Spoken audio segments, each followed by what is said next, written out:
Alex, Clay, welcome to the Warrior School podcast. Let's go. Is this your first time being on a podcast, Alex? This is my first time being on a podcast. So Yeah. It's exciting. It's exciting. Yeah. Clay, is this your first time? First official time, yeah. I'm excited. I'm excited. I'm excited. I always love to start my podcasts. There was this Steve Jobs speech that he did, a commencement speech to the university. And he spoke about this idea of your dots, how you can never look forward and connect your dots, but you can always look back. And there's like key dots in your life that led you to do what you do today. So I want to talk about some of your dots. First, for everyone that's watching and listening, Alex is my sprint coach, but Clay is Alex's sprint coach. That's right. Coaches so need coaches too. I've got two coaches here. Too. Well, three, I guess, but I'm not a sprint coach. And so I brought them in today to I want to talk about sprinting. And well, there's so much more around sprinting, but I want to start off with your dots. And so how did you even get into this world of coaching sprinting, both sprinting yourself? I think you told me the other week that you're going to come out of retirement and sprint this year, yeah? Possibly. My old age. I think it's time. So whoever wants to go first, tell me a few key dots, few key moments in your life that led you to do what you're doing today and into this world. Yeah, I can go. I think I'll speak to three kind of key dots, I guess, for me. Right. So the first one is, so I grew up playing a ton of sports, right? Track and field was the first thing you did. I was like 8 years old. I grew up in Zimbabwe. Sports is a big part of my upbringing from my school. I went to an all-boys school, super testosterone driven, everything big, strong, fast, right? So you start with track and field and soccer, I guess, when we were sort of 8 years old. And I loved all sports. But, I was little, skinny, so my events were always the long events. So when I was, grade 5, 6, the 400 meters, 800 meters, when I got a little bit older and into high school, I would be running, 1,500 meters, these long events, right? And all my buddies used to run the sprints, and I loved the sprints and I loved training them. But anyway, so we played all sorts of sports, and I still excelled at most sports just generally, but that's the way that we were raised, right? Anyway, so that's the first dot for me, is I've always had a love for speedy stuff, right? And I feel like I had this gap that I needed to fill, right? So that's item number one. And then number two is coaching for me. I've learned how important it is, right? When I look back and, connect your dots, like what Steve Jobs said, maybe not some great relationship stuff with my coaches at the time. I think some of the workouts were too tough, and some of the encouragement, if I can call it that, was not very encouraging. So that was a key thing for me, in that I want to give to people what I wish I had then, right? And then the last one is I discovered my love for training. I love training. I love coaching people to learn things that they didn't know before, right? And you pick that up from your own coaches, and you're like, oh yeah, I want to be able to pass that on to someone else. So training with Clay was a big part of that for me, because I learned a ton from Clay as a fully grown adult, and I'm just like, whoa, I want to be able to have people learn this stuff too, so that was a big motivator for me. In the rest of my life, I do a lot of training as well. So I just enjoy it. I found my love for training, and here we are. How long have you been working together for? Or how long have you known each other? And then how long has he? Wow. It's been a while now. I think we were Close to a decade, right? Yeah, something like that, about 10 years. Yeah, we were coaching together at a club some time ago. About 10 years ago is when we first met. And he was a coach, and it was sort of the beginning of my coaching journey at that time. So it was kind of like an instant mentor for me, where I could be like, oh, okay, so what are we doing? And the first time I started to think about getting back into sprinting for myself as well. Yeah, it's about 10 years. Okay, so you had a break. Like you did it through school, and then... Great question. So I had a long break. So I did lots of sports through school, but basketball and rugby ended up being my top sports. Basketball is what I excelled at the most. And then after high school, when I went into college, I didn't do any sports. So I didn't do any sports until, man, I can't even remember what these years map out to, but it was around 2010 when I started running again. So there was a big gap of 5 years or so. And then I had some bad injuries after I got back into it. Particularly I had a really big hamstring injury around that 2011 mark. So I didn't do much at all until around the time when I met Clay, around 2015, 16. So these two big gaps. So it really took kind of a, like an act of Congress through Clay to get me back to sprinting. So. I can be persistent and annoying, especially when I see talent. Is that what you saw in Alex? Did you see talent? Yeah. Once you get the sprint bug, it never really goes away. I mean, I'm 49 in July, and it's when I'm sprinting, I feel alive. I feel like a kid again, and I just never want to not do it. So if I get some sort of niggle or an injury, I'm always trying to just fix it to get back to what I was doing before. Yeah. Because in my opinion, sprinting is the ultimate expression of a human being. And once you learn how to do it and you get to top speed and your eyes get really watery and like you feel like you're a Ferrari or a jet taking off, it's super addictive. Yeah. Mm-hmm. Yeah.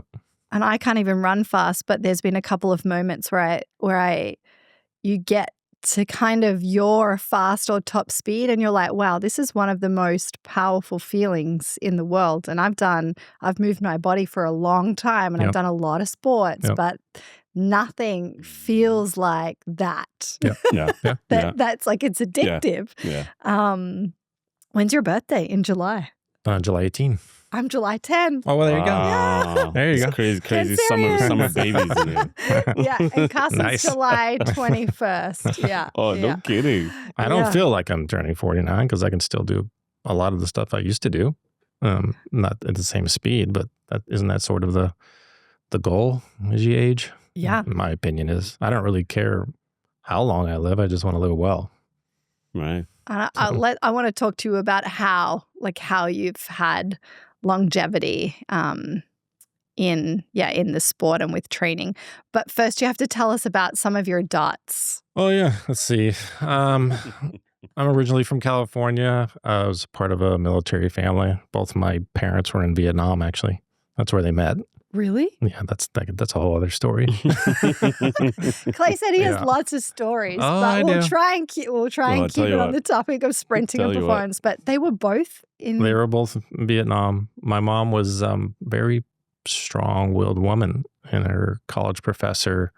They're having a discussion about Vietnam, and she wanted to make a point, and he said, "Well, why do you need to make a point? You're a woman, you'll never go." And she goes, "Oh, okay." And she signed up for this service and basically was a kind of a nurse over there and would help soldiers. Like she would hold soldiers' hands when they died, right? Wow.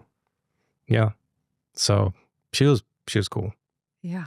And then my dad had to rescue her at the top of a hill, and he was an insane helicopter pilot, and a bunch of guys had gotten shot down before, and came and grabbed her and a bunch of other people, and were able to get out of there. That's like wild. how my parents met. Yeah. It's hard to believe, honestly. Yeah, I mean, it really is. But like, what depth to that story compared to how do people meet today? Yeah, like it's like swipe left, swipe right. Yeah. Not a Bumble story. No.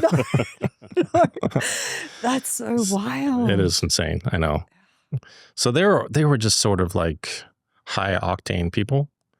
And then I've got 3 brothers, and we're all 2 years apart. And we were always moving because we're a military family too. So my dad would be like, he's a search and rescue pilot. So if he left in the morning, we didn't know he was going to come home because it was so dangerous, right? Yeah. So I don't know. It's just I've always gravitated towards like that aggressive high intensity because of that. I was expected to be the best or always pushing boundaries, right? Yeah. So then I did my thing through high school. I saw my brother run the hurdles, and when I was like, I don't know, I think I was in grade 6. And I thought it was the coolest thing I've ever seen in my life. And I had played football and all this other stuff, but like these guys were terrible hurdlers too. But everybody's falling and crashing and all the noise and everything. I'm like, whoa, that is one of the coolest things I've ever seen in my life. I want to do that. I'm serious. That's the way I've always been. If it's dangerous, or aggressive, I'm going to do it. Coming right? through. Yeah. If there's a risk of me falling over this high Seriously, thing, try it. I'm doing it. Yeah. And I saw his shoes and I'm like, there's spikes on these? What is this craziness? Like, this is so cool. I thought it was the coolest thing ever. Yeah. So, eventually I went to university at Florida State, and I was just lucky to be around unbelievably good athletes. I mean, I did football and track there. And if you don't know college football in the South is just madness. I mean, you get like 80, 90,000 people and the entire city shuts down. Like it's a religion down there. It's totally insane, right? Yeah. We'd be waiting in the tunnel to run onto the field. People would grabbing through, trying to rip pieces off our jersey. Just, you're signing autographs in class. Like, it's insane. It really is. Yeah. So I got to meet all these just incredible athletes and future NFL Hall of Famers. You'd be standing there at practice and you'd kind of hear something behind you. You'd turn around and be like, who's that guy? Oh, that's Deion Sanders. Like, because he played at Florida State. Prime right? time. Isn't it more like this? Yeah. It's giants. Yeah. So just about every day you would see this stuff, right? And then I would go out on track and I'd be training with Olympians. I got there right before the Atlanta Olympics. So I'm training with these people my first year, and the British Olympic team was there. And so I got to meet Jonathan Edwards. He's a still triple jump world record holder, like crazy stuff, right? So they went to Atlanta, and I'm watching all my buddies on TV in the Olympics. I'm going, this is just crazy. I know, it really is. It really is. So that was just, I was able to just, it was just pivotal for me to be able to see things done correctly. Yeah. Right? Like, okay, this is how an athlete's supposed to look, right? And so after 4 years there, I went into the Marine Corps myself and then became an officer, and I ended up flying jets and doing all that Top Gun stuff. Really? Yeah. Yeah. Flying formation, six plane jets, all that kind of stuff. Yeah. So I've sort of always liked speed, right? Yeah. Just took it from the sky to the ground. Yeah. Let's take it down to the track again. Right? Yeah. That's the way my logo for my club is a jet. Yeah. It's Mach Speed. That's why. Yeah. No. I don't know how many people never could say put they're it together. coaches. I was like, when I sit down with Clay, I need to ask him where that comes where from. does the logo come from? Yeah. So, after that, just kind of things started to mellow out after that. I ran my own business for a while. I went back to grad school, that kind of thing. Eventually got married, moved my way up to Canada. Track was always dear to my heart. So I was like, I'll just go to the local club and see what I can do. And, I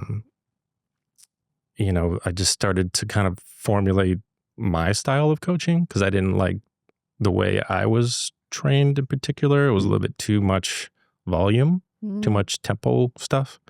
And I knew that since I've taken 23andMe tests, and they'll literally tell you what kind of muscle fibers you have. And it's all fast twitch for me and power, right? Yeah. So that's what I gravitate towards. So that's what makes me feel the best. So I'm like, well, maybe I'll get some kids that are similar genetically and just see what happens, right? And it's kind of taken off from there. My group isn't for everybody, Obviously, if you're not a fast twitch, it's not really going to click in. But for the ones it does, it's phenomenal to watch. It really is. And I take them from when they're 8 years old. My son started at 5, and just see what they can do over time, right? And the sky's the limit, really, with some of these kids, Yeah. How long have you been coaching for? Well, since I got to Canada. So that was just about 12 years ago, roughly. Okay. Yeah. So you've been here for 12 years. Well done, yeah. Yeah. Yeah. And you have a daughter and a son. Yeah, 7-year-old and a 12-year-old. Yeah. And they I'm both run? so big on, like, I just know what sprinting can do to the physiology, that let's say that she wants to be a basketball player. Cool, sprint, because you're going to be able to jump out of the gym. You're going to be quick. You're going to be powerful, all those things. So what is the first thing a coach sees at a tryout? Oof, that kid's fast. Every time. Ooh, that kid can jump. Yeah. If you have that, then you could teach the skills. Yeah. Right? And I have a lot of these super high level soccer kids too, the Whitecaps kids, that kind of thing. They all have to get faster. A lot of them sort of specialize too young, and then the running mechanics aren't there. And like, they can play soccer really well, but they're missing the other stuff. So I just try to, because they all start getting hamstring problems too, eventually, right? Because once the power and the speed goes up as you age and your mechanics aren't right, you start putting overstress in the hamstrings, and that's when they start to go. Yeah, I'm surprised, like how many soccer kids you work with as well. Yeah. It is. I mean, it's the thing in sports, right? It's like Clay says, like if you can be fast, you can be good at whatever sport that is. The skill stuff comes later, right? And what I've started to notice now is the feedback that you get from some of the soccer kids is the coach said, "Hey, you could be faster." Right? Because that's noticeable on a soccer field, right? You get kids who are really high skilled and maybe they play a really important position, right? They've got to be fast and get to the spot the time that you need to be there and things like that. And what we tell them is we're not trying to make them into sprinters. No. Because, so that's another thing. I left the track club because everything was geared towards sprinting, and that's not what everybody wants to do. So I don't have them run over 30, 40 meters because they don't need to. They get enough of that in their conditioning and soccer. Right. Because if you look at a soccer game, most of it's just sort of jogging and then like quick little sprints, bursts, right? Mm-hmm. So if you have that competitive advantage, let's say you have a step or 2 steps on somebody, that's all you need in soccer, right? Mm. Yeah. And how long has it been since you stopped sprinting? Because do you do it currently? Yeah, when I went into the military, obviously I'd stopped. So I think I was around, it was after university. I tore my hamstring, so, and I distinctly remember when it happened. It was basically, and this is why I'm very adamant when people tell me, "Oh, I'm doing 300 repeats today," or this, that, and the other. I'm like, "You sure about that? So you could put yourself in danger." You could do that. Mm-hmm. So what I tell them is, why don't we run shorter well instead of long like crap? Mm-hmm. That's what I tell them, because I just don't understand when you have a developmental athlete, you're stretching them out to 300 meters and the whole thing looked terrible. I just don't get it. It's just like when things are illogical to me, Alex knows I get annoyed. It won't do it. It won't do it. Yeah. If it doesn't make sense, don't do it. Yeah. Don't do it. Yeah, well, it's also based in experience, isn't it? Mm-hmm. Like it is. That's another. I just don't want these kids to go through what I had to go through. Yeah. I learned it all the hard way. Mm-hmm. So I just give them shortcuts. As we all did. I think that's why we do it as well. As a coach, you're like you take pieces that, yes, your coaches or mentors gave you and you're like, okay, I really love that. But no, like that didn't work. That communication style or the volume of the training and so you take it. And I think that's what drives us to do it a lot. It's like, okay, I want to give you I want to shorten the long way home for you or make it easier or prevent your injury or, And so. But you see the opposite these days on social media. Everything's about the Mamba mentality and David Coggins, this, that, and the other. I've done the hardest things a human being can possibly do. I've been through Marine Corps boot camp. I've done it. Okay. I've been to the point where the next level is death. It feels so horrible. And I can tell you right now, it wasn't the answer. It's not the answer, especially for an athlete. People are like, what was harder, Florida State football or the Marine Corps? I'm like, they're different. Yeah, not the same. Why would I train a Marine like an elite athlete? That's completely different. Yeah. Right? Before we even get into like the how, the what, the dosage. I want to go back to basics because you've both been in this world for a really long time. But for those listening, how do you define sprinting? Like, how would you even define it? I mean, I would say, I mean, from what I've learned now, sprinting is like the pinnacle of human ability physically. So it's pushing yourself to your physical limit, to push yourself through space from A to B at the most extreme level you can. So, and that most extreme level that you can, and that's the interesting thing when we talk about how you train for this stuff, you might not be able to just step out and just go do that right now because your physical ability could be way more than your ability to harness that energy, right? So this is something that I talk to athletes about quite a bit, particularly people who, like myself, maybe they've had some athletic background, right? And they go, oh yeah, I want to try sprinting. Let's have a race. I'm like, whoa. Like you trained for X amount of time.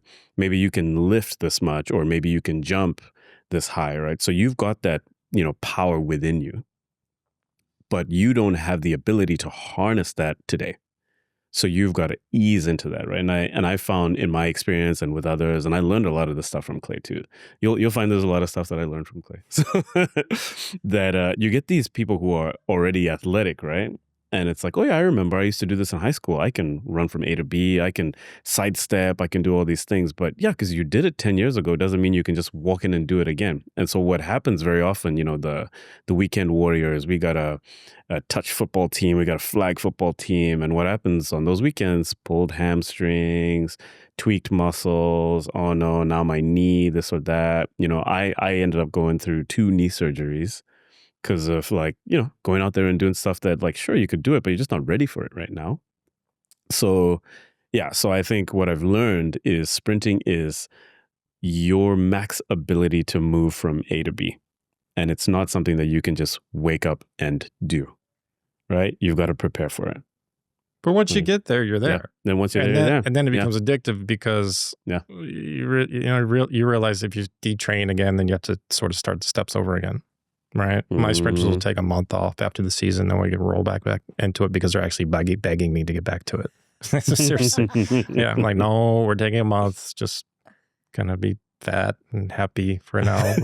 Let the body sort of recover, and then we'll get right back into it again. Yeah. But what defines a sprint? Is it the intent? Is it the speed? Is it the mechanics? Because, let's talk about the different gait cycles. So we have walking, and then let's move our way from walking, because everyone's really familiar with walking, because you're going to, when you walk really fast, you're going to reach this point where you can no longer walk anymore. So the gait cycle has to change. So what happens then? And then when you start to jog, you get to a point in the cadence of the jog where it has to change again to run a little bit faster. And but then you're not sprinting. So what's before? And so let's talk about what defines a sprint. In my opinion, a lot of it has to do with force applied to the ground. Okay. And getting into the right shapes. And there's a way to talk about shapes all the time. There's sort of everybody's sprinters run a little bit differently because biomechanics, etc., and measurements and all that. But I'm trying to get in with this particular framework because human beings are actually terrible at running fast. We were meant to walk long distances. That's why we go heel toe and conserve energy. Like we would walk down prey because they would run and then it would get overheated and they would have to pant, and then we just eventually tear them off. They go off a cliff, or we just hit them with a spear. That was what we did. Carson was just telling me that the other day. I don't know where he saw it or he's listening. Yeah. He listens to so many podcasts. Yeah. He can't even remember where he gets the information from. But he was talking about how we will outlast every animal because they overheat or they can they have the power and the speed, but then they just run out and they can't keep going. Yeah, they call it endurance hunting. Some tribes still do it now. Endurance hunting. You just follow that animal until it just goes. Just can't take it anymore. Can't do it anymore. It's like, yep, all right, thank you. It's interesting, but yeah, I mean that's an interesting concept, right? That like we're meant to conserve energy and things like that. That heel to toe walking and things like that. So it is, and that's why I like to think of it as the extreme of what you're able to do, right? And Amy, you've heard me say this a lot in our practices when it's like, no, more. You feel like you're driving down and back. Do it more, right? You feel like you're pushing yourself more, bigger, right? And Clay talks a lot about these shapes, right? And I've started to try to coach with that in mind as well, where it's like, hey, this is the shape that we're creating, right, with your cycle, right? And what I found with, really powerful athletes like Carson included, or I have another rugby guy, his name is Josh, who's just super, super, super powerful. And because it feels like, hey, if I'm running or if I'm accelerating, I can cover X amount of distance easily, then they don't exaggerate that, the knee doesn't go as high or they don't push down and back as hard because they're covering that distance pretty easily, right? And so what I find that you then have to coach, it's not like, hey, higher knees, right? It's just get bigger, express more, right? I know you can get from A to B easily. Do it bigger and faster, right? And I've found that getting people to that mental space, and I find that, working with Clay, I think that idea of enjoying being in this intense space all the time or seeking intensity is a big part of it because not everybody wants to be in that zone all the time. So you have to convince yourself to go there and like, no, let's go to the full max, the max of my ability, leaving nothing on the table, right? And this is why the warm-ups are hard to get to. Mm-hmm. Because we're trying to dig into those fast twitch. And this is why it starts off gradually and we just start working and it's, get your accelerations. And then we're like, okay, now we're going to run. But I always ask the athletes, you ready to go? Sometimes it's yes, sometimes it's I'm a little off today. So we'll do the best we can, right? It's almost like, since I flew jets, it's like taking off in an airplane. You go full power, you hold the brakes, you look at the instruments, you're like, all right, it looks pretty good. And then you let off the brakes and it just starts working its way up. Yeah. Yeah. Yeah. There's the one thing that you've been saying in our sessions lately is expression, like express yourself. And when I think about sprinting, I would think about it as like very expressive, very big. And you can talk about personality-wise. They tend to have very big personalities. Very expressive as like just human beings and characters. And then the body is extremely expressive. So we think about walking, like no expression there, a little bit more as we go through the gait cycle. But then when you talk about this top, like trying to run as fast as you can, like so much expression. Yeah. And I think, in our first session, I remember Alex said to me, he's like, well, you got a lot of grace, but you don't have a lot of grit. and it's kind of weird too because you think that you're doing it. Yeah. And then you look at the video and go, oh boy, that's not it at all. It's bizarre, right? We were telling Alex the other day that Carson and I were sitting down the other night and we were watching all of our videos from, because it's been a year this month since we started, and we were just pissing ourselves laughing, thinking, what the fuck were you doing? Like Alex, you can see Alex, he's like being so patient in all of the videos, but you think that you're doing it, but you watch it. It's the same when I teach women how to lift, and this is why I love getting them to film themselves, because I'm like, you're going to experience something in your body physically. It's going to feel a certain way, but it's going to look completely different sometimes. And so you need both. But yeah, we were watching and we just had no idea. And we're pretty athletic people. Like I come from a gymnastics background, then I danced, then I played competitive field hockey. I've been in a gym since I was 14. I've competed in Olympic weightlifting, but still, we just had no idea what to do. And still, I can't, when you were talking about being able to harness and find this like mental I space. think aggression was Mhm. like, be aggressive is what you were telling me. And I still can't find it. The only place I can find it is when I'm racing When you're someone. racing. Yeah. I Yeah. can't totally. get it. And so Yeah. is it a skill that you learn over time? Because I'm like trying to pull it out and I'm like, I can't find it at all. Well, this is why I start them extremely young. There's a theory, if you start right around 9 to about 13, 14, the central nervous system sort of locks in to this new motor pattern, and you're able to move the limbs more quickly pretty much the rest of your life. And this is, once again, you start looking at the Jamaicans, and that's, obviously there's a lot of genetics there too, but I mean, it's an entire culture of speed, right? Yeah. It's really, really fascinating. So this is what I'm doing with my children, right? And so far, every year they're getting faster. They're developing a love for it. There's not much big time coaching going on. It's just enjoying the love of running fast. It's really what it is, because you feel free. I mean, how often do you go 100% in life? Yeah. It's very rare, extremely rare, where you push yourself as hard as you can go. Physically, people Yeah. never It just go doesn't happen. towards their doesn't- edge. it doesn't Ever. happen. Never. It Yeah. doesn't happen. Yeah. Yeah. So I do think that's a major part of it, like being able to put yourself in that position. And we found that competing in practice is a big part of it. So like you said, it's like, it's hard for me. I still struggle with that now. Like if I do a rep on my own, it's not going to be half as fast as it is if I'm racing. What happened last Right? night? Yeah, it literally happened to me just yesterday, Yeah. right? Where I've been I don't let struggling them, I to don't get let my them speed go back. by themselves. Yeah. Because I know Right. it's going to not look good. Yeah. Yeah. Because they're You gotta athletes. They like compete. to compete. I mean, how often do we run against nobody in a track meet? Never. Yeah, it's Yeah. not a There's thing. always somebody right there It's not a who's always going to be pushing you. And they'll actually make you get in your head, and you can break them because you get a step on somebody, they'll just give up. So I'm trying to get that out of their system too. You got to run your own race, because there are some people that are actually slower starters, but they're putting a lot of force to the ground. It just takes them a little bit longer. And then they get up to their max velocity, and we can get into that too, but it's fascinating actually just what happens in 100 meters. I mean, most people don't even realize that when somebody's pulling away at the end, it doesn't mean they're accelerating past. It's the person that slows down the slowest. Yeah. That's what's going on.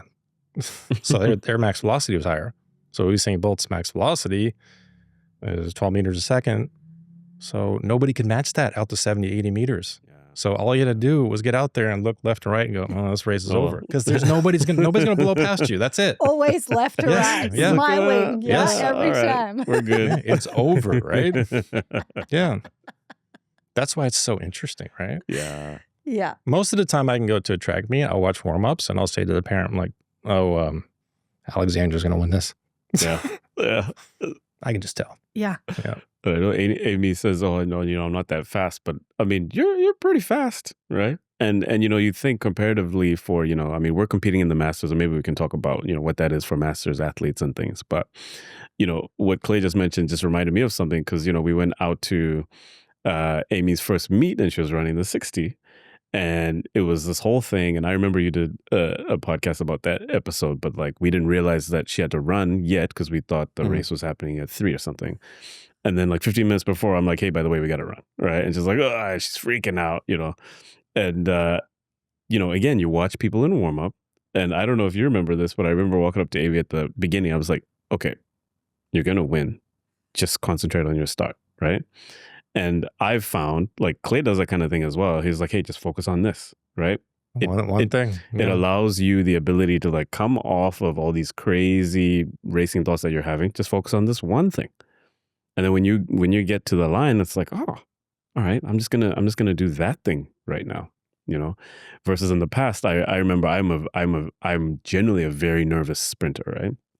And I mean, for example, like the night before a meet, I can't sleep because I'm like, shaking, right? And I remember my very first meet coming back, and this is going way back into early 2010, 11.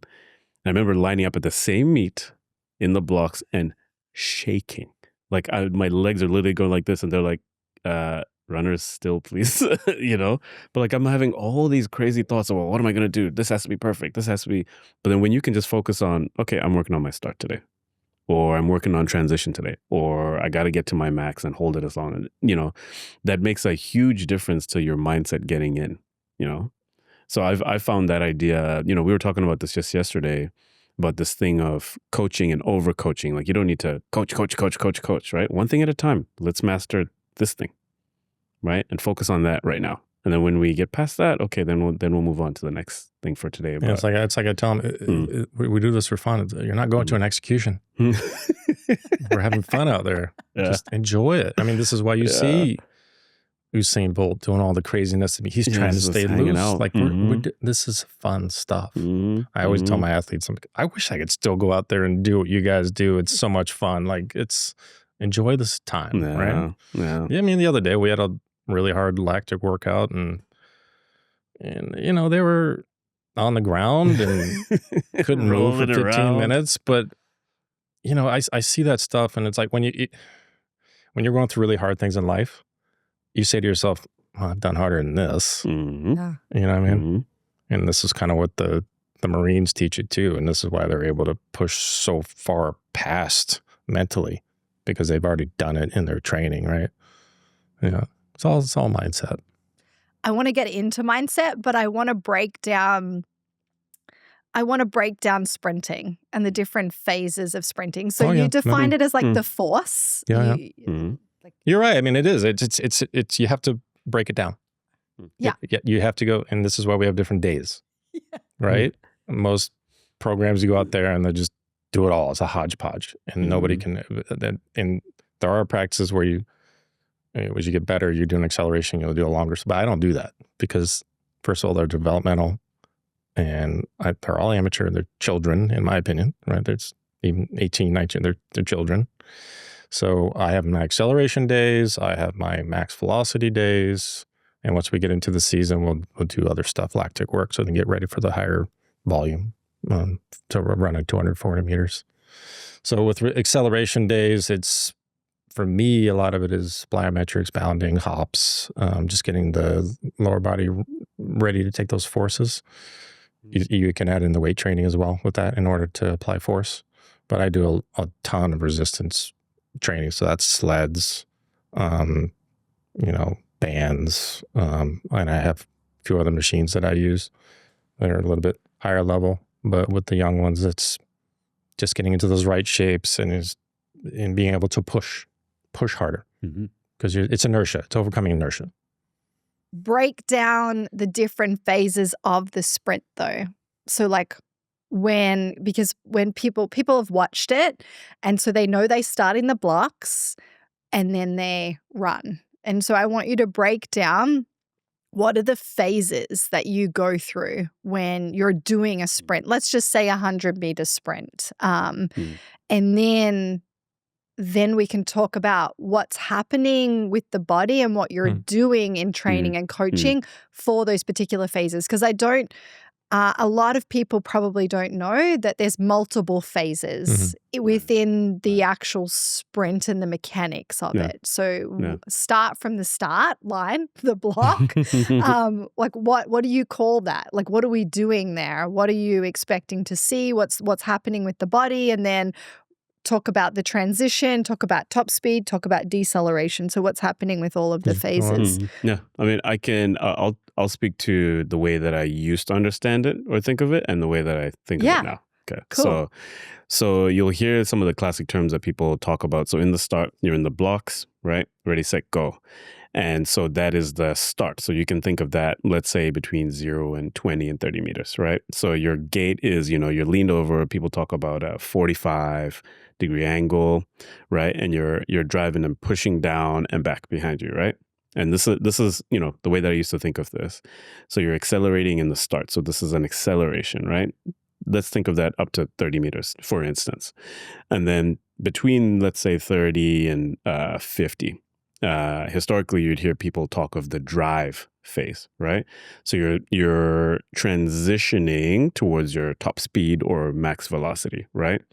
So before we think of this as like, all right, you're now in the drive phase, you're coming up, you know, slowly, right? In terms of your body position, right?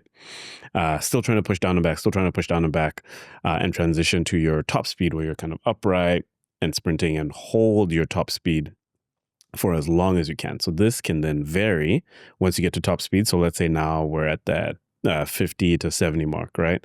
How long can you now hold that top speed? This is where we see some of these top sprinters like the Noah Lyles or Usain Bolt, where they hold their top speed very, very long. And, everybody slows down way faster than you, but you look like you're accelerating, right? And then everybody will naturally decelerate at the end. The way that I think of it now is it's one long push all the way to the end. So push as hard as you can for as long as you can, because you're. And when we say always hard, I don't pushing. think people comprehend Yeah. how hard. It's like very, very, very, very hard. I know, I can't Yeah. still comprehend when you mean hard. I'm like, I don't know. Yeah. Yeah. It's this is why it's nice when you have people that have lifted weights heavy, because you're getting the bar off the ground, that initial the starting strength. Yeah. That's what it's like. Your eyes are popping out of your head. You're pushing, you take that deep breath, you hold, like it is that hard, right? Mm-hmm. But you're trying to coordinate the entire body to be able to move into the correct shape, which is also really hard, and this is why it takes years sometimes. Right. But this is sort of the ultimate of sprinting, right? If you're just a newbie, you work your way into it, but the professionals are constantly working this stuff, constantly.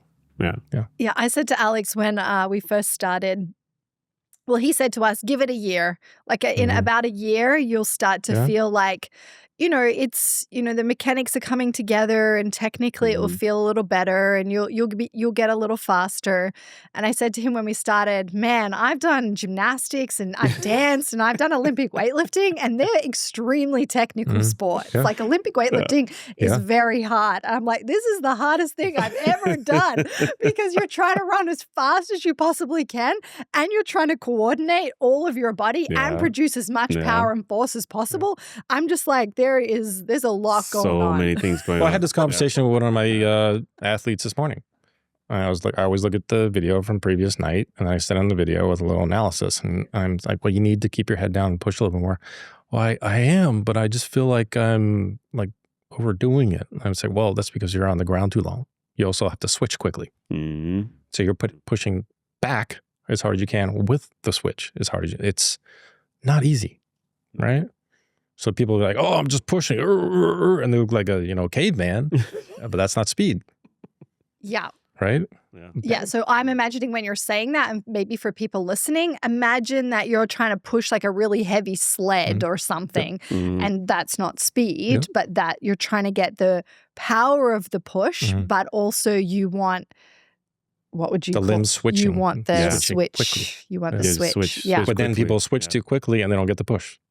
Not using the glute. Yeah. So you got to meet it in the middle. Think of it as one long. So now I think push. of it as one long push. Push as far as you can. You're not going to be able to push forever because your natural position will change as you run faster. Yeah, right? The shin angles change.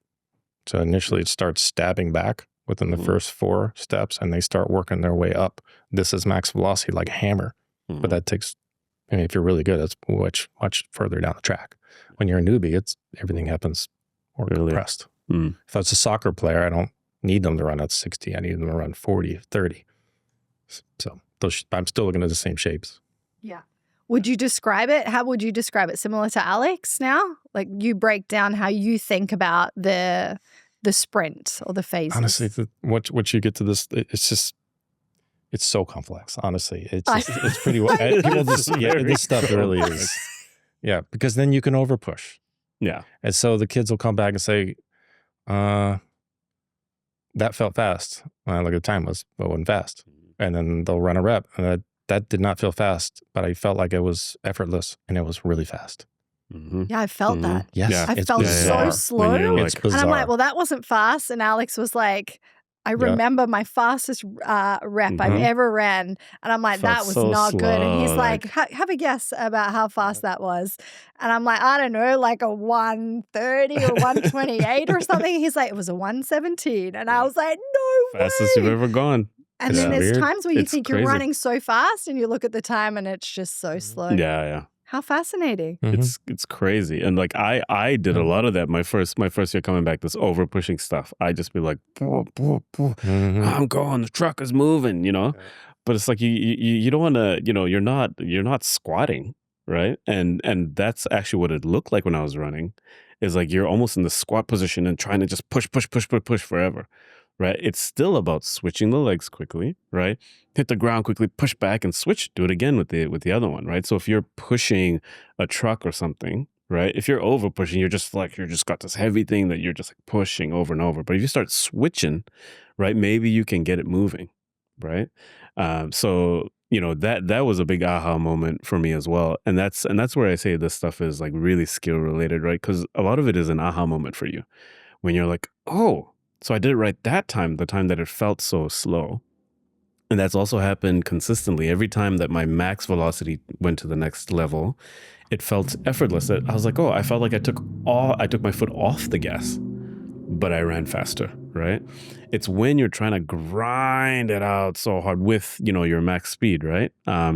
It's just not going to happen that way, and it won't. But every time that you can mentally get to that point where you trust it and say, oh yeah, now I'm moving, just let your legs keep switching under you, all of a sudden the times come down, right? And learning to do that over and over and over, I think that's where the magic is, right? Learn how to do that again and again and again. And then that skill is getting ingrained, right? But the other cool thing about sprinting is you don't have to be out there for 4 hours. Yeah. People are shocked. How many reps are we going to do today? I don't know, 5? All right, what? You don't trust me? We're going to see what happens with the times. I'm running 6 reps. Okay, cool. After number 4, it looks terrible. And it gets worse and worse. Why is that? Because you've fried your central nervous system. You're growing the tree, the roots, the base, right? It's just unbelievable when you get these coaches, you're like, I'm doing 10 reps no matter what. Like, oh, okay. I don't even do it in the gym anymore. I basically go off of bar speed and things like that now, or reps in reserve, things like that. And I have an idea how many reps. I'll throw it in the garbage if it looks terrible. Yeah. Yeah. I do it all the time. So when people say to me, what's the workout? I'm like, we'll see. We'll see how you're running. We'll see. See how you're running today. Yeah. Yeah, talk about that, because both of you mentioned when you were coached that the volume was so high. Yeah. And then also when people go out and run or they try to sprint, the volume is probably extremely high. The distance is very high, and then the volume. So just talk about your experience with that, what you learnt from, I guess, what you learned not to do from having been forced to do that. Why is that bad? Why don't we want a lot of volume? I mean, what I learned first of all is that's a quick way to make people quit track or sports, right? I don't like it, right? So I go to practice, and I remember a lot of my late high school practices when I was still running, because I didn't end up quitting track, right? We do, these repeat 200 or 400 workouts, right? And I'm telling you, like, not many people can run 200 meters 10 times at their top speed. Like, it's just not going to happen, right? So your first one might look great. Yeah. And then what we would do is we'd run from the 200-meter start all the way around to the finish, right? And then you walk back to the 200-meter start again. And then you do that 10 times, right? By the time you get to like the 5th rep, there's nothing left, right? So all your ATP is gone, right? The glycogen that you thought you had, right? It's all just gone, right? But then, and this is where I felt that I learned, hey, this is not how you motivate people, right? Then what the coaching looks like is you're on the infield and hurry up, come on, more effort than that. This is ridiculous. Why are you even on this team? So it's more of like a mental batting you down to see if you can get up, right? You're like, sir, I ran out of glycogen. I'm done, but you can't answer back to the coach, So, what I learned from that is that like there are some athletes, right, that will make it through that workout better than the other one. But they're not fast. I'm going to tell you that. Doesn't mean that they're going to be quick, right? Yeah. And so that's one of the first lessons that I've, finally put together for myself, that it's not about how many times you did it. It's how many times did you do it well, right? So if that's only one for you that day, then that's only one. And, you don't need to go 200 meters to train either, right? So the lesson I learned from that is that's how a lot of folks end up not doing some activities that they might be good at. I also have these, athletes that I saw as a kid that I'm just like, wow, this guy is amazing at the 200, amazing at the 400 meters in particular was really popular in the area that I grew up. Even still now, Wade Van Niekerk is a world record holder. He's from South Africa.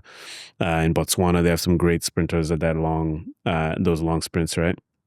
But often these very talented kids, they quit because I hate it. I don't like the training. Yeah. I don't like track. Right? Yeah, it's it painful. sucks. It It's hurts. uncomfortable. Yeah. The coaches aren't nice. I'm like, yeah, I'm going to go do something else. So you have tons of demand. Especially now because there's so many more distractions. Yeah. Oh, yeah. So I gamify practice. That's what I call it. I make it interesting. Mm-hmm. And then you'll hook them and they can start seeing that they can get way faster. And then I have to roll out the harder stuff later, but I still don't just destroy them with it. I explain to them all the physiology and biology behind it and why we have to do it, right? Mm-hmm. But everything, these kids aren't dumb. They're very intelligent and they can do other things. And they will. They'll be like, see you later. So we make it interesting. Lots of video, analysis. I didn't have any of this. None of it. Basically, as a coach standing there going, I look pretty good. That was, do this better. I'm like, well, it doesn't really help, especially when you're running the hurdles or something like that. I think that's important to gamify it for not just kids, but even for adults. Like this balance. I often talk to my women about how, we need structure and organization, and there's a process and there's a method and there's qualities and there's standards, but also we need this novelty and this playfulness, and we need to bring like just desire and fun into the, because we're trying to build a relationship with it. I imagine with the kids, like you're really trying to foster and nurture this really powerful relationship with their body, with the sport, with training. And so it needs to have both. And for a lot of people, it doesn't. The balance isn't there. I don't know if you found that's like a really important thing for the... I'm just glad things have changed. I mean, like a post-World War II mentality, you had a lot of guys that were military and then they became coaches. And then, that's the way football was. There was no water or practice. That's what in the 1980s, that's when I started playing football. I don't know why I liked it. I have no idea. Maybe because we just didn't have any other choice, right? You liked being on the team, but I would just never coach that one. My football coach at Florida State's a legendary guy. And as he aged, he kind of just lost touch because he was 70s plus and he was trying to coach the 18-year-olds. And it was just, unless you're constantly evolving as a coach and learning new concepts, that gap's going to get too big and then you just kind of lose them. I have athletes that tell me, they say, you're 49? Like sometimes you're like 18 years old out here joking around with us. I'm like, because you got to relate to these kids. Yeah. You got to make them comfortable. You got to play their music. Like it's just, it's a whole vibe, right? Yeah. Not only that, when you do that, you're loose and you run better. Yeah. So I don't want them going to track meets like this. Like just relax. We've done this 1 billion times. Just relax. Just enjoy it. Right. Break down what's happening to the body in like from the start, and then as the angles change and you get more upright, and then you're kind of finishing off the race. Because Alex, you'll often stand at the end where the timer is and you're like, relax. But I want, talk about what's happening with the body from when you're at that start line to when you cross the finish line. Yeah, I think the thought process of the shin angles or the angle of the body is a good way to think of it, where at the very beginning, you're trying to push the ground down and back, right? Really hard, switching your legs as quick as you can, right? And, what we've talked a lot about in practice is as you're starting to run, pick your legs up, right? Bring that heel up, pull it through, right? And then down and back again, right?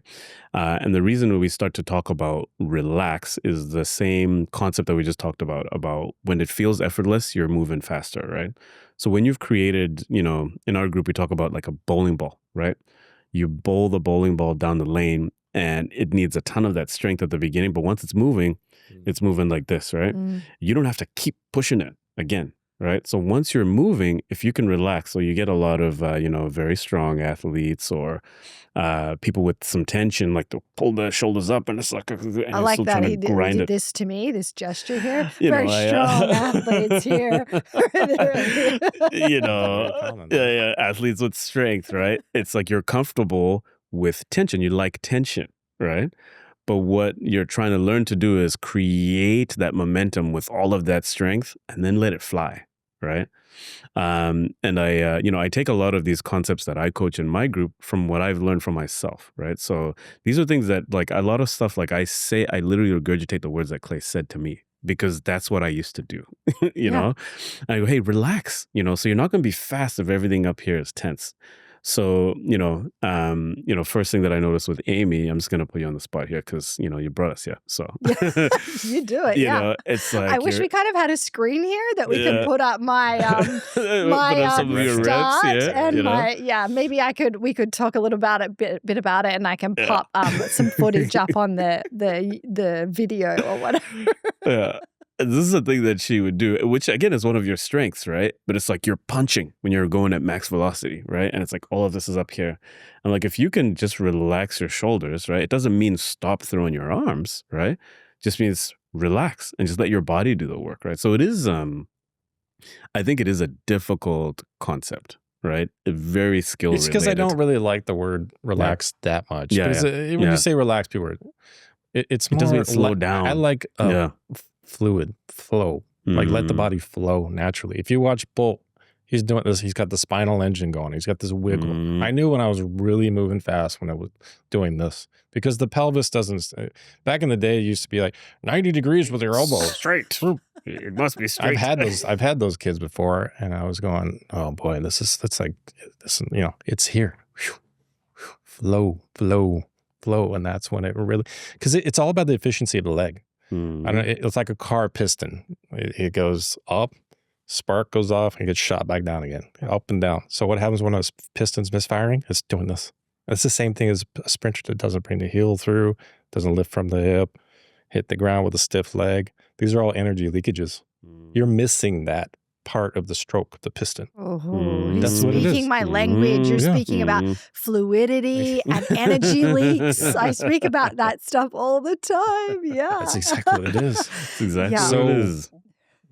Yeah, that's what we're trying to eliminate over time. This is why your feet have to be extremely strong. That's the thing about sprinting. Like, the body has to be in sync, the entire thing, right?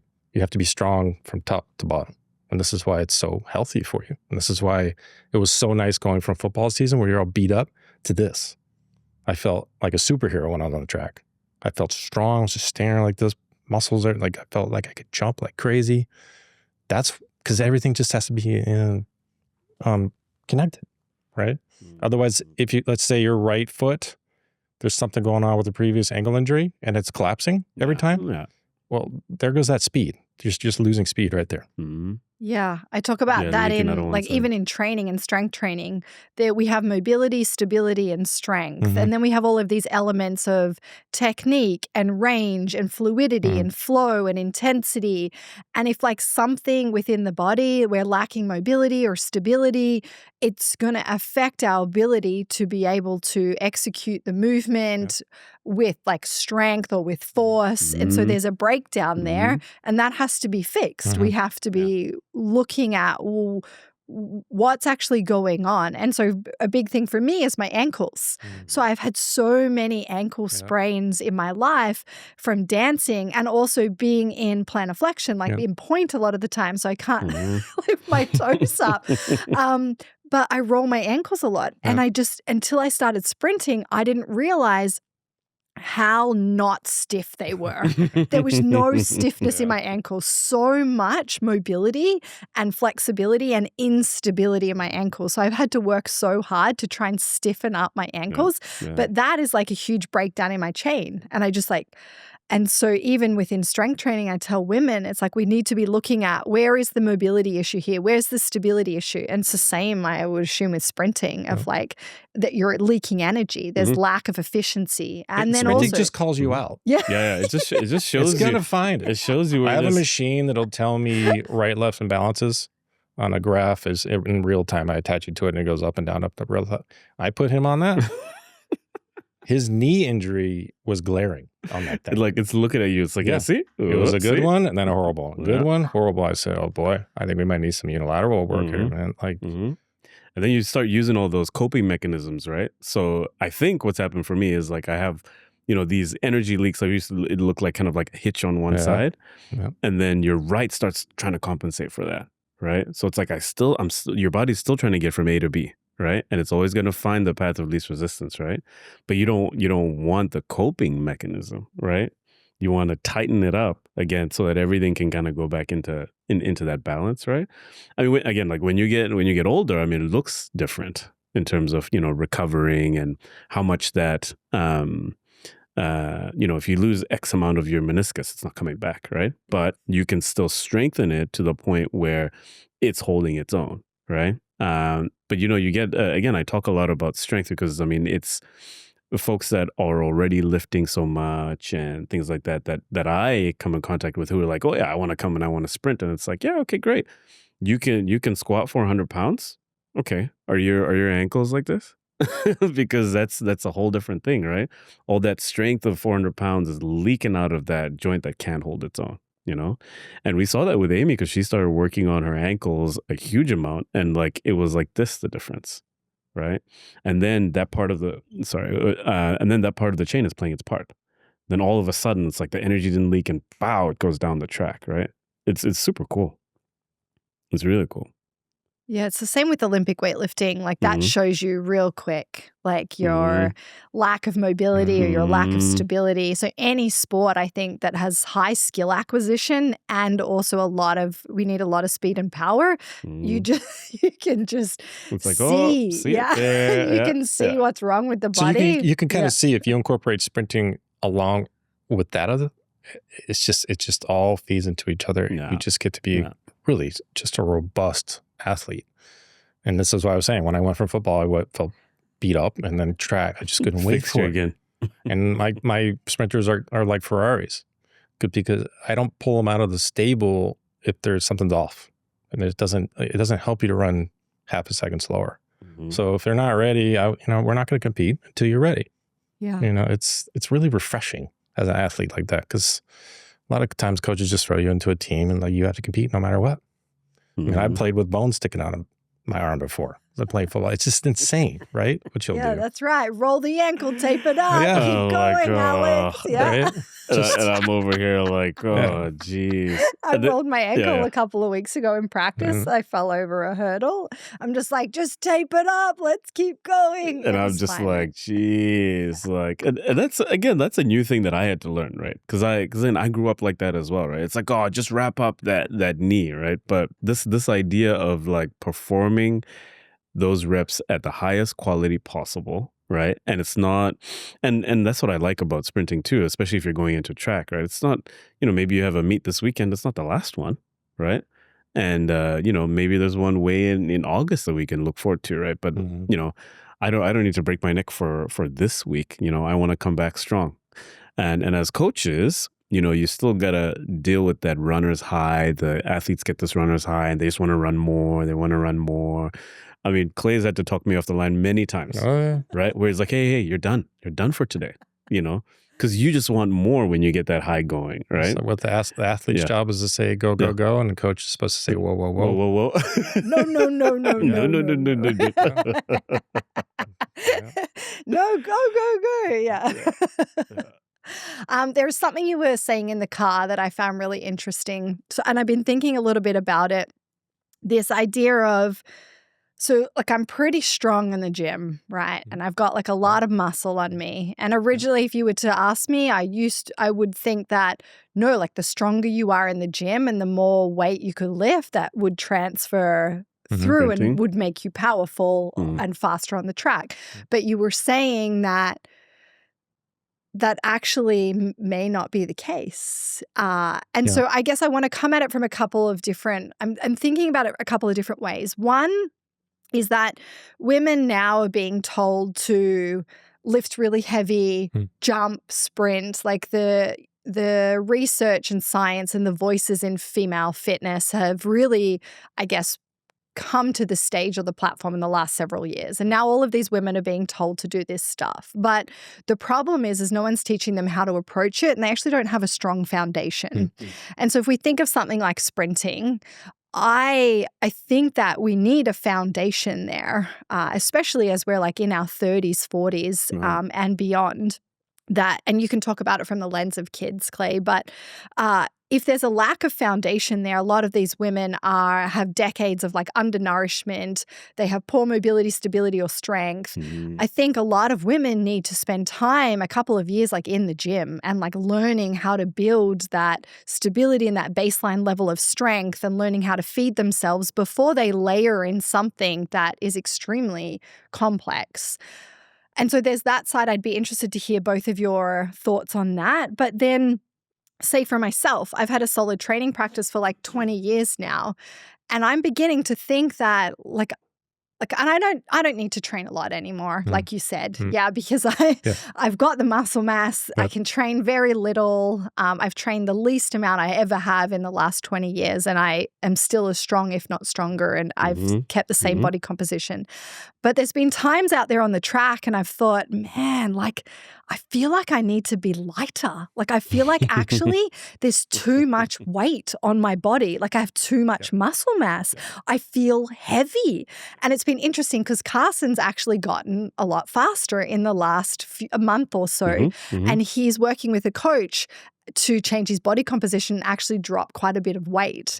And so I think he went from like 235 and he's like at 217 now. Yeah, and huge so difference. Now I feel too heavy out there. Like, and I don't want to say heavy, but I like there's so much muscle mass on my body and I can't produce the force or power required. So it's not really a muscle issue. I don't know. It'd be interesting to hear your lens on that as well. And so I guess there's two things I want to talk about and to bring in a third about the kids. But first, let's start with the injury rate is so high when someone goes out and just like starts to sprint, because they don't have the foundation. So what is your thoughts around, do you believe, especially as an adult, wanting to start to sprint or learn to run faster, that they need some type of foundation? They need to spend time conditioning their tendons, their ligaments. They need to have some kind of strength or stability. What's your thought on that? You go. Yeah, I'd say absolutely. You definitely need strength to sprint, right? I think the concept that I've learned over time is strength is really important. And again, there's fast twitch people, there's people with less fast twitch, which will make a little bit of a difference in terms of like dosing or how much do you need, right? In recent time, I have not, had the, busy family life, right? Sometimes I don't have the time to get in the gym, and I can feel the difference, and I can feel myself feeling like, oh, I might get injured because I feel like that little bit of strength maintenance is missing. So that's one piece, right? That you need that foundation, and then you need to at least maintain something, right? At the same time, you do reach diminishing returns, right? So this is where the other lesson that I learned is you can, get too big. I did feel at one stage that I was too big. So, at one stage I was about almost, I guess, 225, right? I'm only 5'8". Like it was big for me, right? And what I used to do back then is I would lift as much as I could, 3-4 times a week. I'm in the gym. I'm spending 2 hours in there just inflating myself, right? So, and then there's different types of lifting. So like lifting for hypertrophy, right? Trying to get bigger is different from like, hey, let me just get as strong as I can. So the difference between do I need to go in there and see if I can squat 3, 15, 12 times? Or can I go in there and get 2 really big reps, right? Maybe focus on the eccentric a little bit more, right? So the amount of hypertrophy, I think, has made a big difference for me in my experience. The less muscle mass that I've had on has felt lighter, right? And I literally became lighter. So, and diet comes into it. There's so much different stuff included, right? But when I felt that I wasn't like pumped with blood, I always talk about my quads when I felt like my quads were too big to run, and I felt like a Michelin man. when I started to focus less on hypertrophy and focus more on like how strong can I be, but I don't need to be in the gym 4 times, immediately it translated on the track, right? You feel lighter, things feel more effortless, right? It's not, every movement doesn't feel like a big grind, right? But I do think there is something to be said for sure for the difference between men and women, and when age comes into it as well. Like after 35, things are different, you know? And what I've noticed is it does appear for me that, you know, with women, there is a major competitive advantage if you've got a lot of strength, right? I do think that that stage of diminishing returns is then going to be different for men and women too, right? So, you know, there's all the research that's coming out now about how women need to lift heavy, make sure you eat well, lots of protein and things like that. In my opinion, it's because it just wasn't done before. It didn't exist. It's like you're starting from zero and trying to get people to, you know, stage 2. Whereas you might have somebody walk up, maybe a 35-year-old lady who's like, yeah, I want to sprint, never been in the gym before. It's like, we're not sprinting yet, right? Let's get to your ability to at least reach a certain level of strength, and then we're going to go 10 meters at a time, right? I think the last point that I'll use is the other thing we're talking about on the way over is, you know, strength doesn't only come from the gym, right? So sprinting with resistance, I've found has made huge differences for me in strength.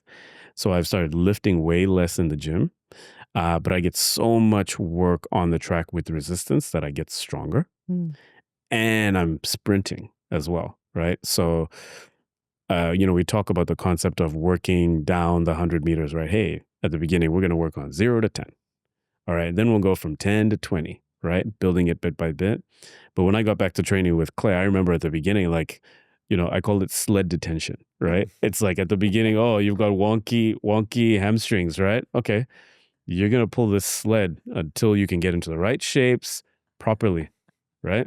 And then once that's happening, okay, then we'll start sprinting. So what I use in my protocol is like, I don't let people let loose with no weight until like it's moving, right? Or if there's like injuries, right? It's like, okay, let's get back to the sled, you know, and then you're kind of putting it together. So it's an interesting relationship, I think. But the big learn for me is like the diminishing returns concept, right? Like Clay talks about like training for 30 years, right? Like how much stronger can I get? How much bigger? Am I going to get some big biceps and it's going to make me amazing? You know, like once it's in there, it's in there. Yeah. You know? Yeah. It boils down to power to weight ratios. I've had a girl before, power lifter, extremely strong, wanted to make the UBC track team. I think for one of the first things I told her, she has to take some of the bulk off. It doesn't mean not be strong. That's not what I'm saying, right? But she was to the point where she couldn't move well. You know what I mean? And as she changed the training a little bit, the speed just kept going up, right? You know, I've been to the point where, you know, my thighs rubbed together. I was benching 400 pounds and then coaches were, oh, just keep lifting. I'm in the gym for 2 hours. I got slower. I've lived this life, you know, and I'm sitting there going, and then you get frustrated because you put all this work in. You're like, what am I going to do? It's all about this balance, really. And that's why I go off of ratios with my athletes. Okay, you're strong enough. Now we're going to go and do other things. So we actually start moving the bar faster. Start using velocity-based training, right? Olympic lifts, things like that. I'm a huge proponent of hang cleans. I mean, we're going to do them today with my athletes when we start really young too. Yeah, this stuff is just so interesting, you know, when you think about it. And you got these people that are more tendinous. I tell them, like, we look at a house cat. Are they full of muscles? No. Well, what can they do when they get scared? They'll jump straight up. Yeah. How do they do that? It's tendons, right? We don't quite understand. Yeah. So if I had somebody new, we would, it's always hilarious because we'll do a session and they'll say, that's it. That's it. Because you can't handle more. You're going to let me know how you feel. Because once you start getting the tendinopathy and things like that, you're in a world of hurt. So little hops, all these things that people can do at home. Just skipping. Skipping is huge. Skipping actually is a really good precursor for sprinting. Because if you think about it, you're actually getting into the right shapes as sprinting. Exactly. Because with jogging, you're just kind of dragging your legs forward. With skipping, you're actually lifting from the hip, using the glute, popping off the ground. I mean, it's amazing. I have people just doing basic hops and they can't get off the ground. Yeah. It's mind-boggling. We really. sucked at it's sucked terrible. at jumping when we started with Alex. The mini hops. Sucked at it. It feels so much better now.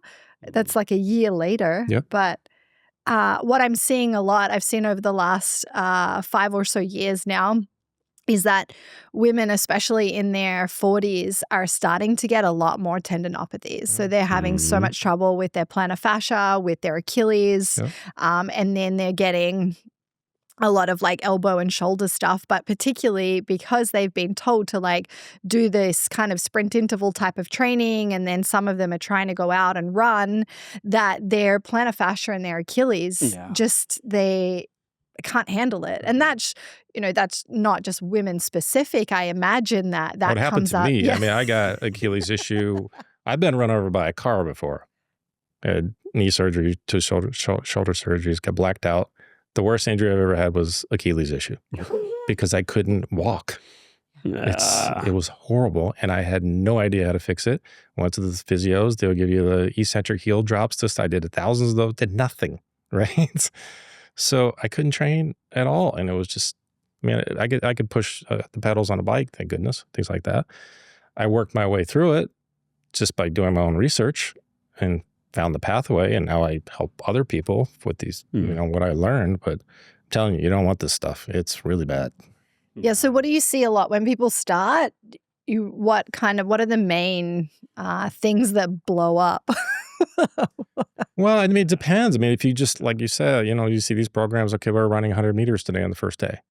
Yeah. I've heard that so many times. Coach, I want to get my 100-meter time today. I'm like, well, you're not going to do it with me. You can do it with somebody else. Let's just do a 100-meter test today.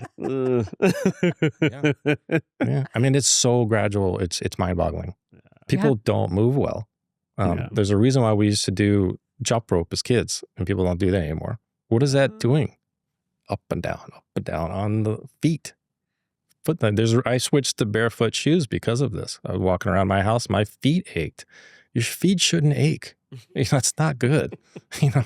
So I gradually went to barefoot shoes, and now, I don't know, 5 years later, my feet are like rocks. It's fantastic, right? I don't know. It's just all the stuff I've learned. And I'm just trying to help others, especially with the youngsters, just have them like learn a healthy way of living, and just, like I said, we got kids that are just so incredibly fast now. They're 14 years old. Like, you wouldn't believe it. It's shocking. It's crazy. We usually get crowds of people to watch this stuff at the track because they're just kind of like, how old are those they're kids? seeing aliens. They just win all the time. They're just so used to it because that's all they know is speed. Yeah. So. Yeah, and if you think they haven't spent a lot of time in the gym, have they? They don't have they're like learning. They'll learn as they go. But I'm just thinking like the way that they're developing. Just talk a little bit about that, because you're working with them from 8, up into their teenage years, and I guess it's just kind of dispelling the myth around. You have to have a baseline level of strength that you're developing alongside the skill. Yeah. Whereas like if you look at someone like Alex's experience or mine, it's like, well, you don't need to get any stronger. But with the kids, how are you develop? Like, what does that look like as they're developing the skill of sprinting? Well, before puberty and after puberty, these are like 2 different things, teaching them how to do a proper squat, because you're not going to be putting on muscle early, but if you're teaching them how to, the hip hinge, all that kind of thing, the squat, the pull, all that, and then the puberty comes in, the testosterone and that kind of thing, and then they get really strong. So just teaching them the basics, just learning the love of working out has been huge. Just keep it fun. Simple, really. And people ask me like, what should I do with this kid? I don't push-ups, squats. That's okay. What kind of push-ups? I don't know. Incline push-ups, push-ups against a wall if they're not very strong. It doesn't matter. Yeah. You don't need to kill them. It's just fun, and it doesn't have to be all the time. And this is what I'm doing with my children as well. And over time, they just get a little bit better. And then, like I said, things like I have, with these 14, 15-year-olds, it's crazy. All of a sudden, they start showing up with muscles. And then I get them in the right shapes from the lifting, the right shapes from the sprinting, and then the speed just absolutely explodes. It's just crazy to watch. And not only that, their central nervous system's been trained as well to fire. Yeah, for faster, years harder. before that. Yeah. Yeah. So I don't actually know how fast some of these. I think I might have some kids that could be Olympians one day. I don't know what their genetic potential is, but if they're not having fun, it's all irrelevant. So this is why I keep the distances shorter and more intense with bigger breaks, and not have them running 800 meters at 13, things like that. It's just too much, in my opinion. But, I've done really, really hard things, and eventually a lot of people crack, and they just don't want to do it anymore. They burn out. Burnout is a real thing. If they're burning out at 13, you got a problem, or overuse injuries and things that you see now. Yeah. Alex was telling me the other day, there was about a kid at the basketball club who has an overuse injury, and he's 12. I'm like, 12? Yeah. That's insane. Yeah, we were talking about this recently, how kids are just pushed really young and pushed to specialize and just pushed really hard. And then they get overuse injuries, they get burnout, like not only physical burnout, but just mental and emotional burnout. Yeah, they're just like, totally. I don't want to do this. It's not fun. I mean, I had this scenario the other day, and kid was there with his practice, and they had practice with his dad, and they ended up, the kid didn't have a good day, so they had a fight in the car, and then I have to step in, and I explained, this parent's confused. I said, well, he's training too much. He's tired. Look at all the other things that he's doing. And in my opinion, being a professional athlete's easier than what these kids do. These kids are up early. Yeah. They're going to school. They're not eating well, a lot of them. I have to fix that too. All kinds of stress with, social stress. And then they're expected to perform. Our practices are 7:00 at night. That's a long day. That is a long day, right? So the last thing I'm going to do is show up a coach and start screaming. I'm telling him you're no good. It's just crazy. It's stuff that I had to experience, right? I just refuse. I'm just not going to do it. So go hard, take your breaks, go hard again, take your break. It's just kind of, it's that ebb and flow, right? And over time, you start seeing the improvements. It's not going to be within a month. Yeah. You have to have the patience, which our society doesn't have anymore. No patience. Mm-hmm. You have to enjoy the process. Yep. And that took me a long time to learn. But when I was Olympic weightlifting, my relationship with it got really toxic, and I based my self-worth on the bar and how much I could lift and my attitude. I remember one time my coach said to me, I actually got injured. We didn't have jerk blocks, so we had to lower the bar back down on us a lot of the time to put it back into the rack. And so I started to get a rib issue. The head of the fourth rib was just extremely angry one night in lifting. It kind of just it didn't go well, and I was injured, and my attitude just sucked. And I remembered he said to me, your attitude sucks. If you don't fix this and learn to enjoy the whole process, you'll never enjoy this. And this is probably nearly 10 years ago now. Wow. And there's moments where I'll dip into it a little bit, where I get, you know how you get a little upset and frustrated that you can't perform, or it doesn't go to plan.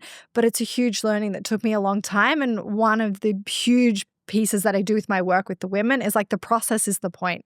The practice is the point. The challenges, the obstacles, the injuries, the bad days, the good, all of it's the point. Because I didn't get that for a really long time. And I'm no, performance is the point. The number on the bar is the point. How well, and I'm just a completely different, I guess, athlete or woman that trains now compared to a decade ago, where my relationship with it was so bad.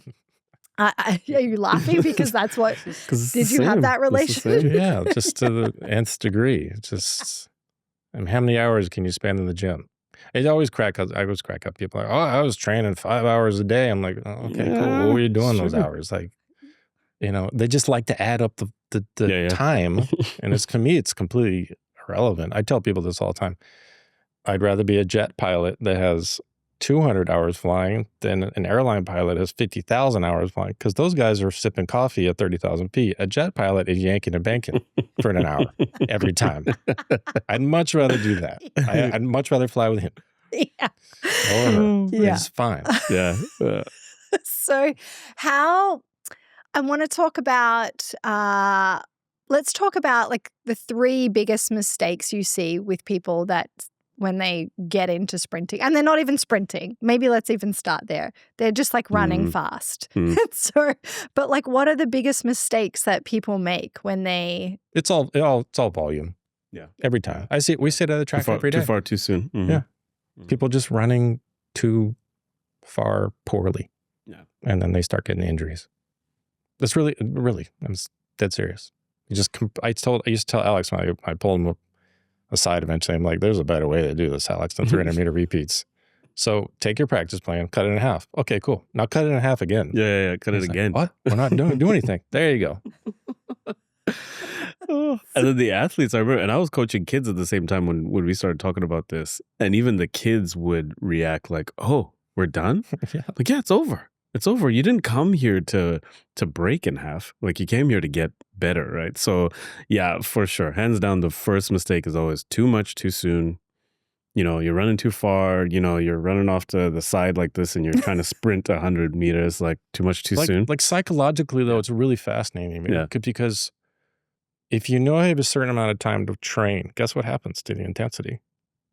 Yeah, it the gets focus higher. goes up. Yeah. Goes up. Everything gets Goes up. better, right? Yeah. They stop doing the fluff. I work this way personally, professionally. I can't stand corporate offices where they have to work, boom. I get in there, I get my work done. I'm done, right? But I'm a sprinter. That's the way I like to do things, right? Yeah. So, yeah, I mean, these kids know they'll probably get like 5 reps, so it's videoed. They get analysis. Everything is just sharper, right? Yeah.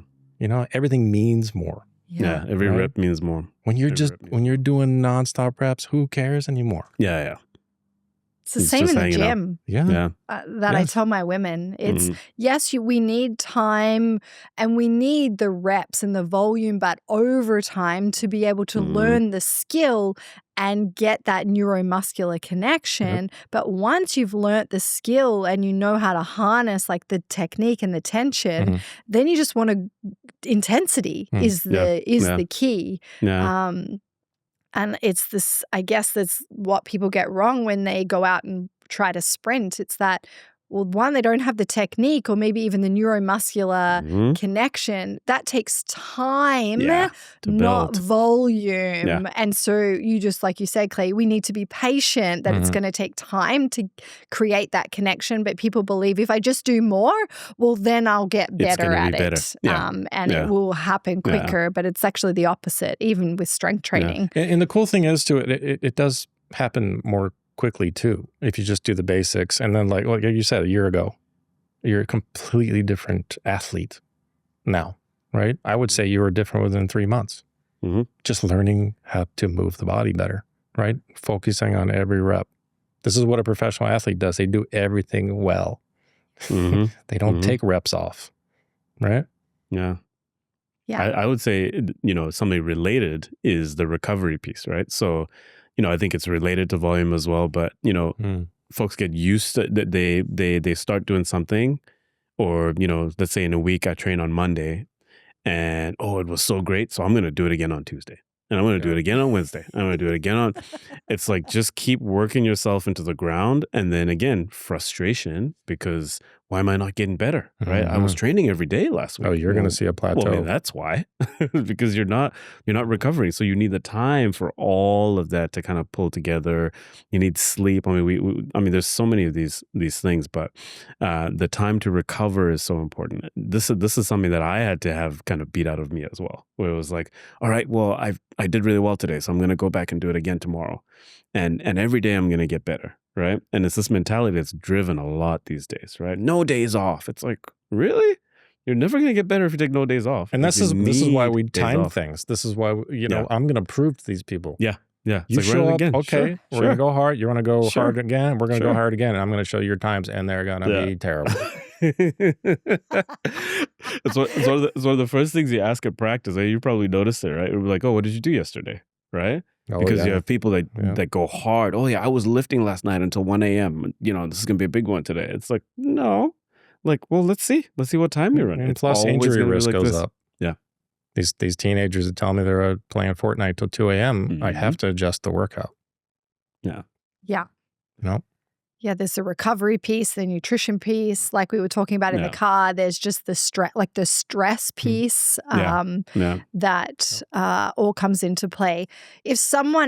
What would you say to someone? How would they start? What would they do? Honestly, I just think you need somebody to guide you into the process. Yeah. I mean, it's just Get a coach. Because like you said, you thought you looked great. And Alex and I are nice. We won't be brutal. No, you can be brutal. I agree with you, Clay. I don't know where we got this idea. I often say to women, I don't know why you think that you should be able to do this on your own. Yeah. We weren't taught this. You weren't taught this. Yeah. Like how to strength train, how to nourish your body. And it's the same with learning an extremely technical skill. Get someone to teach you. And it's fun. Mm-hmm. I have my own dad's group. I don't coach. I just go out there and I'm sprinting with these guys because I enjoy it so much. Mm-hmm. It's just fun. Mm-hmm. But you need somebody the shaman. Yeah. This is where you start. This is why we're doing things, because I guarantee you people are just going to do way too much. People will start a new program. They're so excited. Yeah. Yeah. And next day they can't walk. Right? This is our job. Same thing every time. Yeah. Yeah. I think it's really important. Like it was a big part of my journey too. When I tell people I have a coach, they go, "Oh, you're a coach." I'm like, "Yeah, coaches need coaches too." Right? You need another perspective. You need someone who sees what you just did. Yeah, surgeons don't operate on themselves. Yeah. And you need someone to tell you like, no, no, that's not it. That's not it. And then you also need somebody who's going to encourage you, right? You talk about that frustration. I remember we talk about this day all the time. Like when I first started getting back into it, and we time everything, right? 10 meters at a time. And I just I couldn't push down the track, And, we time everything and you're trying to get to 1 second per 10 meters or less, right? I'll never forget this one day when I was training with Clay and I ran a 1:29. And I've been running like 1:35. So that means 1.29 seconds. 1.29 per 10 meters. Seconds. And that was huge for me, right? And you need someone who's going to be like, hey, all right, that was good. Now do that again, right? Without that, I would have been just frustrated. Just like, well, I can't do it. If I can't do it, let me go lift more. Let me go do something that's going to make this better, right? But you need that person with that separate perspective that is objectively going to tell you, you did this. Hey, look at the time. Let's do this next time. And you honestly thought you were fast when I first started training. Wow. He thought he was a rock woo! star. But looking back, I'm like, oh, jeez. It's crazy. So you need that perspective too. That's going to be like, okay, yeah, we're getting there. We're getting there, but we've got room to grow, And doing it yourself. Your improvement was incredible. Just and that slowly but surely. Patience, right? Yeah, patience. Yeah. Learning that patience was, just like you, learning that patience was big for me because, again, you come from a life of athletics and you feel like, well, 2 weeks, I'm going to be good, right?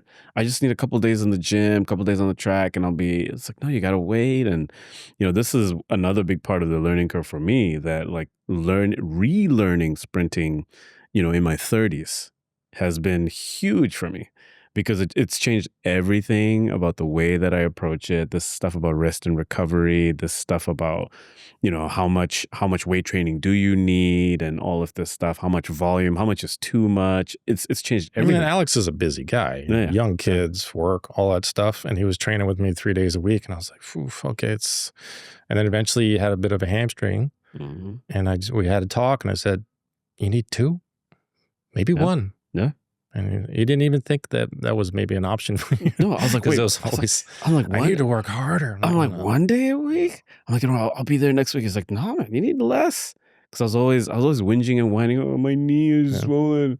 Oh, And he's like, yeah, because you need less training. It's too much, right? And I see how relevant that is for, I see all these adults coming in. Oh, I've got 3 kids. I'm super busy schedule. It's like, start slowly and then build up slowly. And you don't have And to don't be train. hard on yourself Yeah, either. I yeah. tell people all the time, it's just, like, Yeah. you're on the right track. You're doing everything great. Okay. Mhm. Don't be so freaking hard on yourself. Mhm. Just enjoy it. Right. Yeah. That's also a huge piece. People are just Yeah. too hard. I need to do this. I need to do this. I need this. Like, okay, just relax. It'll come together. But I always talk about you being in a community really helps too. Mhm. Huge, right? Because we're all going through it, and we just bounce ideas of each other. Like my sprint group that I'm on Saturdays. It's just we talk about all kinds of stuff, and we're sprinting. Yeah. You hang out.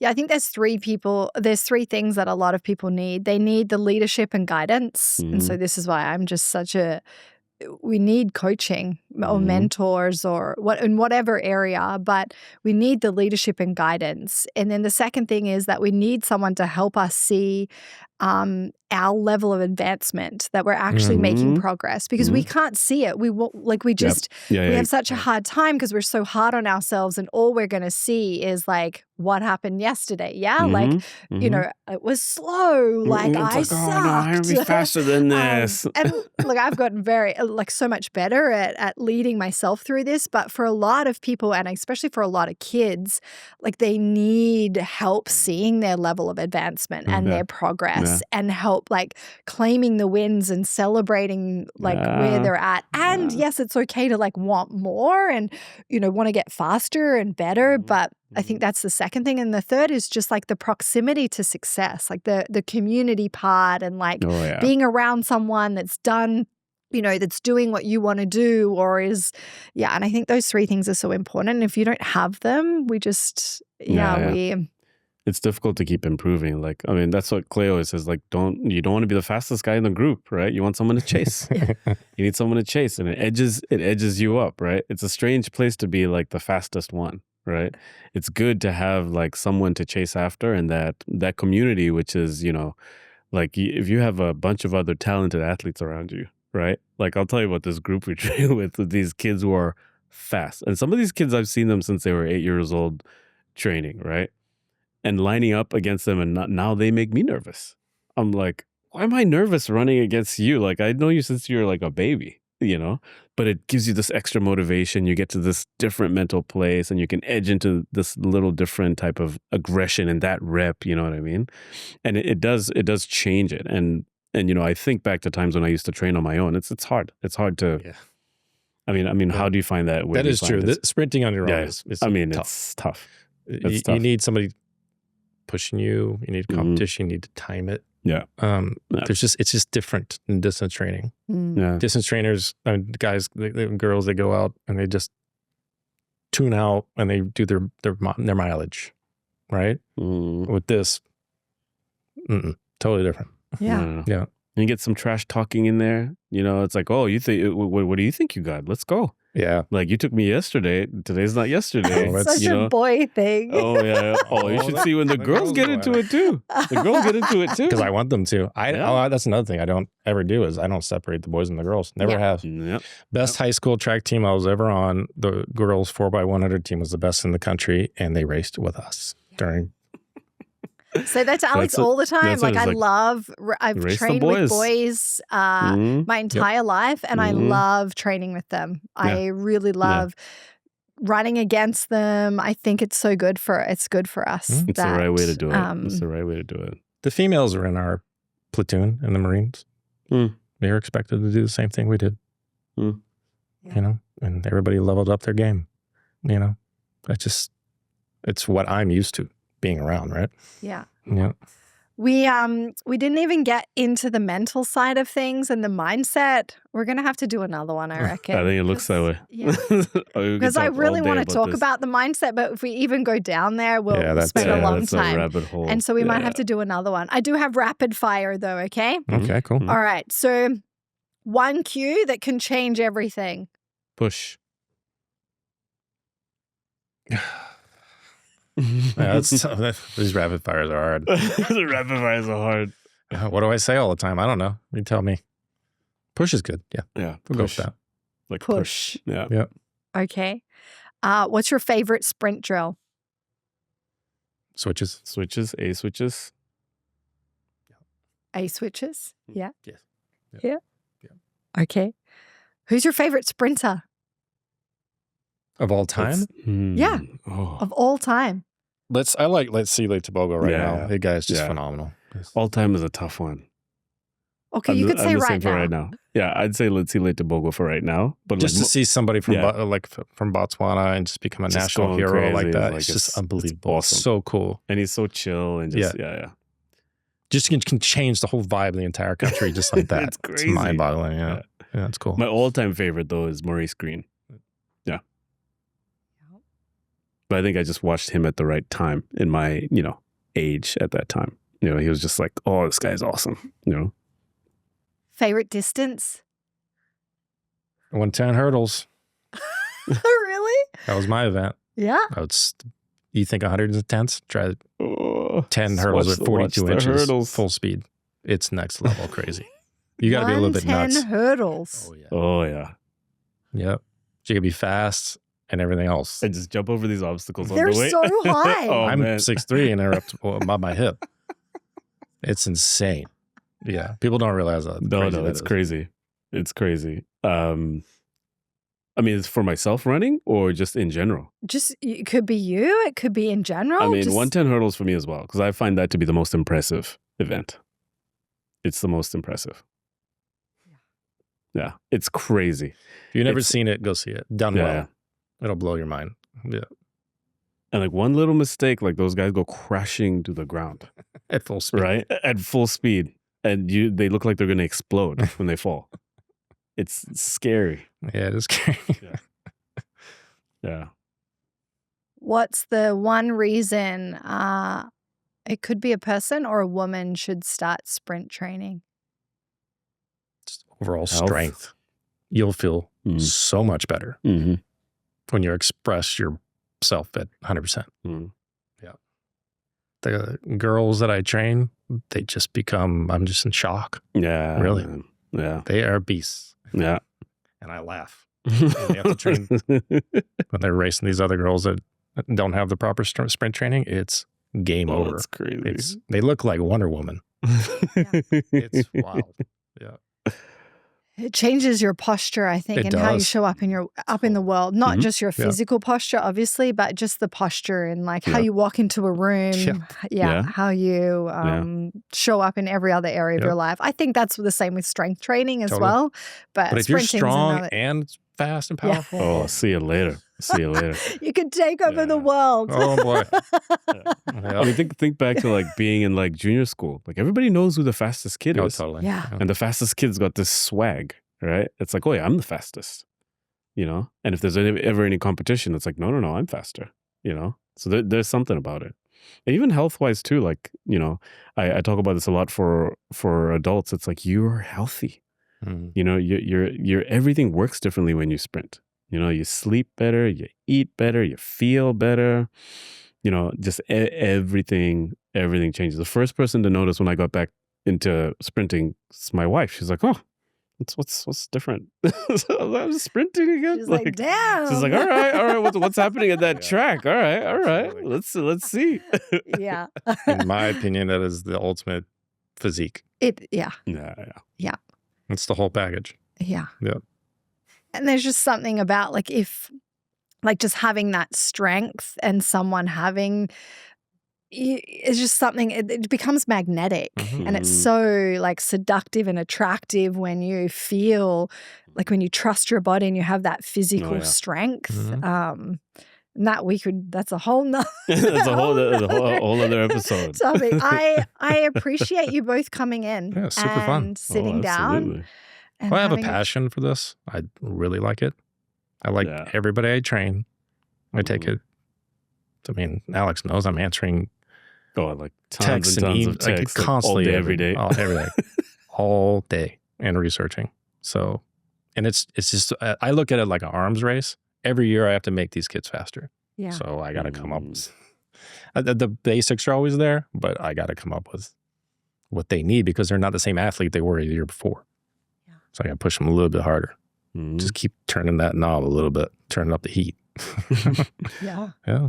And we didn't even talk about all the tech and all the different data points, and Oh, yeah, like I mean, there's so much other stuff, right? Like you said, it's very complex, and It there's is. so many layers. You could do multiple podcasts and have multiple conversations for a very long time on it. But we'll do another one again. Oh yeah, we should. I remember when Amy did her first sprint, and I texted her. I was like, Yeah. "Welcome to the club. Yeah, let's go. You're in the club now. It's always gonna be in there."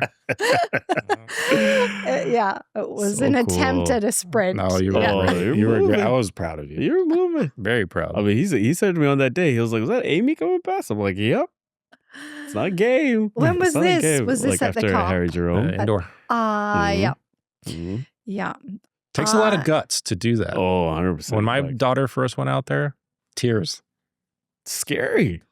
Yeah. It's She's scary. so young though. She doesn't. I know, but to have the guts to go out there, you can't hide.